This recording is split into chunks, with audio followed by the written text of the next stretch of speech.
اختلافات شدید، طالبان آپس میں لڑ پڑے، بہت جلد افغان عبوری حکومت کے خاتمے کی باتیں ہونے لگی۔ کیا معاملہ ہے؟ عامر رضا میرے ساتھ موجود ہیں، ان سے بات کرتے ہیں۔ عامر بھائی، کچھ عرصہ پہلے آپ نے یہ پریڈکشن کی تھی کہ وہ آپس میں لڑ پڑیں گے، وہ وہی ہوا، وہ آپس میں لڑ پڑے ہیں اور افغان عبوری حکومت کے تبدیل ہونے کی باتیں بھی آ رہی ہیں اور یہ کہا جا رہا ہے کہ بہت جلد یہ حکومت ختم ہو جائے گی۔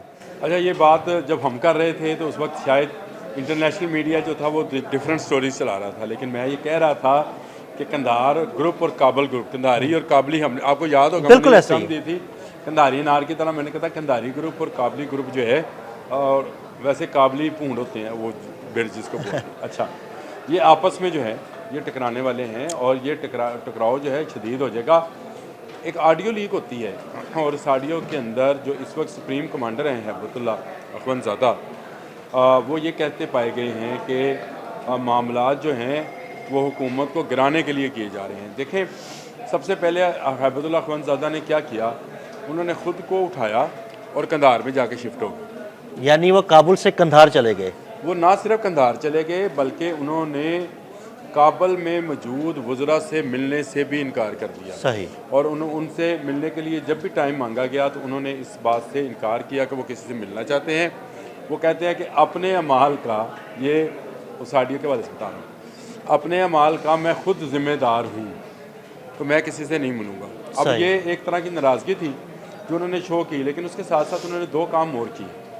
وہ حکومت کی تمام مشینری بھی اٹھا کر اپنے ساتھ قندھار لے گئے، یعنی جو حسن اخوند ہیں، حسن اخوند نام ہے ان کا، یہ وہاں پر عبوری سیٹ اپ کے جو ہیں پرائم منسٹر ہیں، یہ بھی قندھار شفٹ ہو گئے۔ صحیح۔ ان کے گارڈز بھی قندھار چلے گئے اور آہستہ آہستہ جو اہم مشیران ہیں قندھاری گروپ کے، طالبان قندھاری گروپ کے جو اہم مشیران ہیں، یہ بھی قندھار شفٹ ہو گئے، اور اس طرح کابل میں صرف وزراء یعنی حقانی نیٹ ورک کے لوگ رہ گئے۔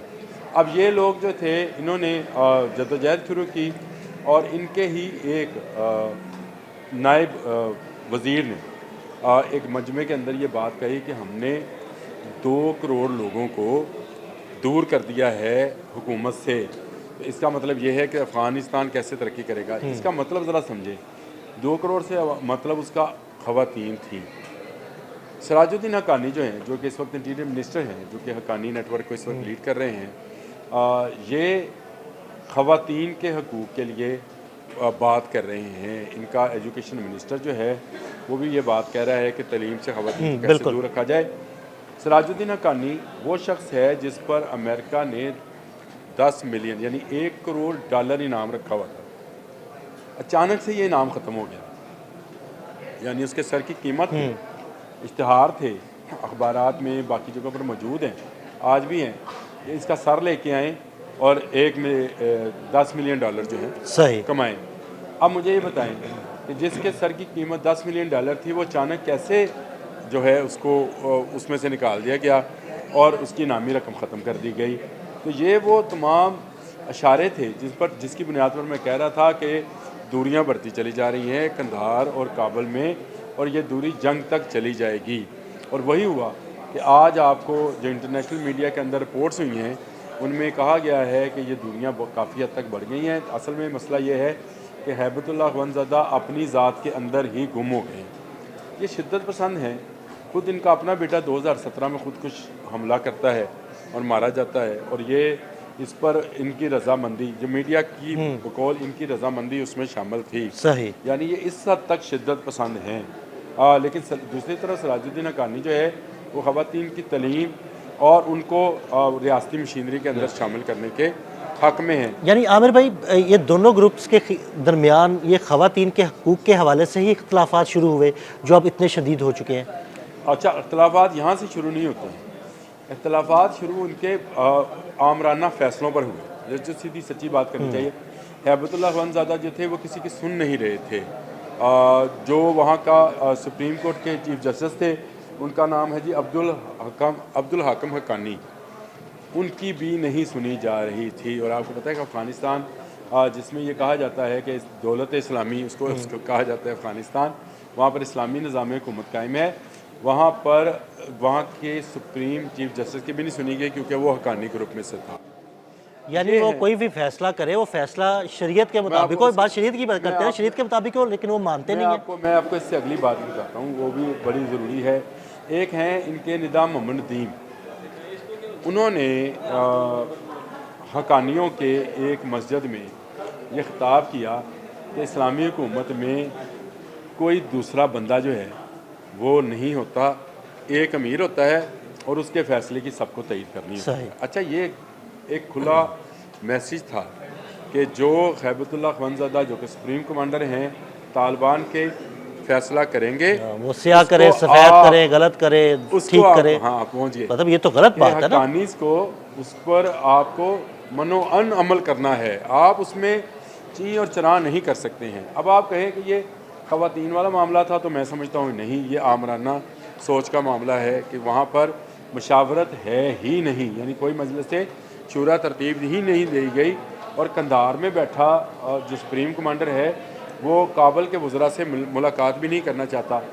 اس میں شدت کہاں سے آئی؟ شدت خواتین والا معاملہ چل رہا تھا, یہ باتیں ہو رہی تھیں کہ جو ہیں خواتین کو بھی حصہ بنایا جائے گورنمنٹس کا, چلتا رہتا.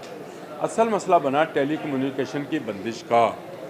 خیبت اللہ اخوندزادہ نے یہ کیا کہ انہوں نے قندھار کے لیے تمام کا تمام نیٹ ورک بند کر دیا, یعنی وہ انٹرنیٹ جس سے پوری دنیا کے ساتھ رابطے میں جایا جا سکتا ہے, پہلے مرحلے میں انہوں نے قندھار میں بند کیا, جس پر کابل گروپ جو ہے, یا کابلی گروپ جو ہے, اس نے کوئی ریزلٹمنٹ نہیں دکھائی.